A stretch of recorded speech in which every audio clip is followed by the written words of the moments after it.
Assalamualaikum warahmatullahi wabarakatuh. Selamat siang teman-teman.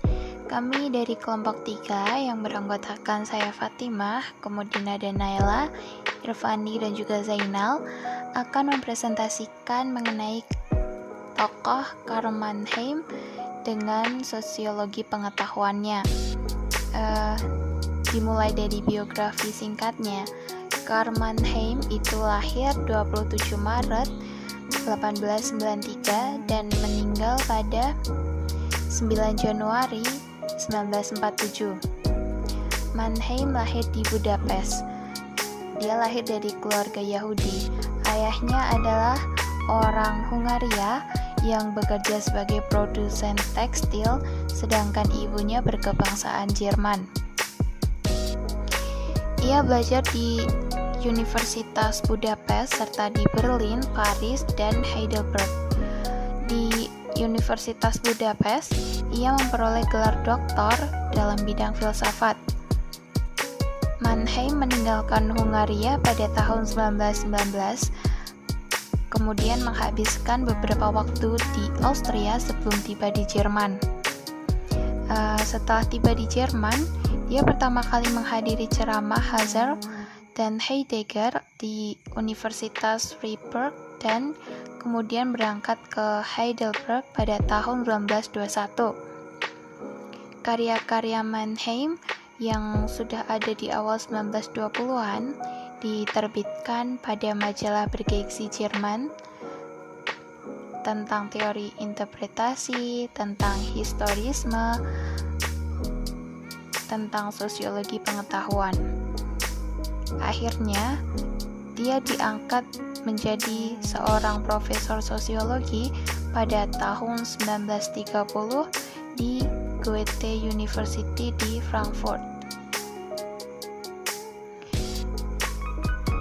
Serangkaian keberhasilannya rusak pada musim semi di tahun 1933 ketika kaum sosialis nasional berkuasa, dikarenakan ia berasal dari Yahudi dan ia diskors dari jabatan profesornya meskipun ia adalah warga negara Jerman.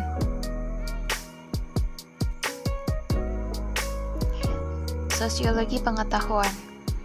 Tokoh paling berpengaruh yang menjadi landasan pemikiran Mannheim adalah Karl Marx. Para penganut Mannheimis menekankan bahwa semua aspek budaya dipengaruhi oleh kondisi sosial. Jadi, sosiologi pengetahuan itu mengkaji tentang hubungan antara masyarakat dengan pengetahuan.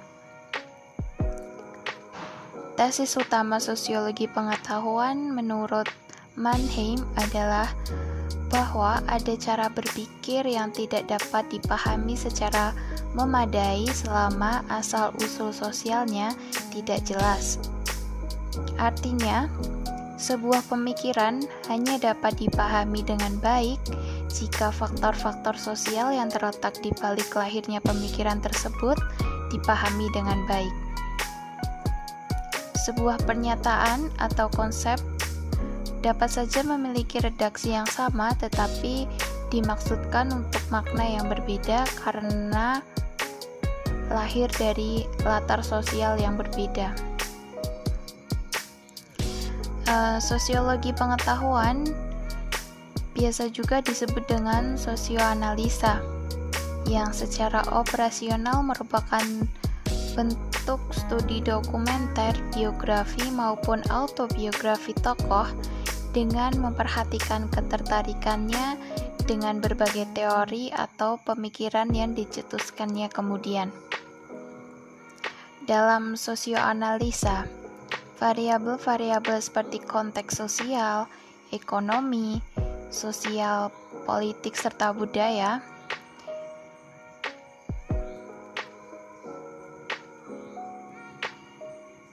termasuk di dalamnya itu ada tempat dan juga waktu di mana seorang tokoh itu hidup, berbagi pengalaman pribadi yang berpengaruh besar dalam kehidupannya menjadi esensi dari sosioanalisa itu sendiri.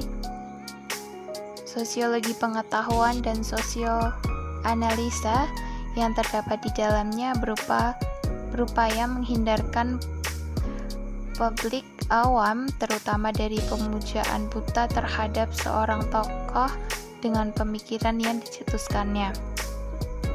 Hal tersebut bukan tanpa alasan, melainkan itu berguna untuk menjaga konsistensi perkembangan. Yang selanjutnya yaitu Weltanschauung. Mannheim membedakan dua konsep Weltanschauung. Yang pertama Weltanschauung rasional, yaitu konstruk teoritis yang dapat diakses dalam bentuk yang terstruktur dan logis.